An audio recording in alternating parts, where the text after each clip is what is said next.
آپ کی گفتگو سے ہی کچھ کوشچن ذہن میں ریز ہوئے تھے. اس میں سب سے پہلے تو یہ ہے کہ ہمیں سب سے پہلے ہم یہ بات کرتے ہیں کہ جیلسی اپنے سراؤنڈنگ میں کیسے آئیڈینٹیفائی ہو گئی اور اس کو کیسے ڈیل کرنا ہے.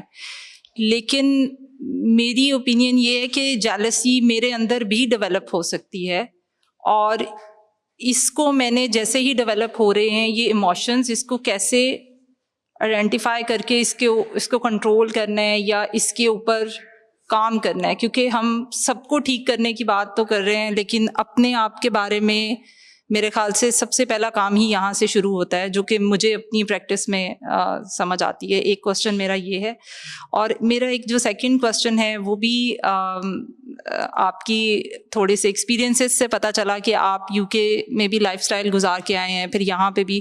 تو بلکہ مجھے ایک ایڈوائس چاہیے کہ کیونکہ میری کافی سال زندگی کے یو کے میں گزرے ہیں، پھر اب کچھ حالات ایسے ہیں کہ پاکستان میں رہنا ہے، اور یہاں پر پریکٹیکل لائف گزارنا، اور پھر اس کے بعد پروفیشنل لائف میں نے اسٹارٹ کی. تو اس کے لیے دونوں کو مینٹین کیسے رکھنا ہے، جو کہ مجھے بڑا چیلنجنگ لگتا ہے.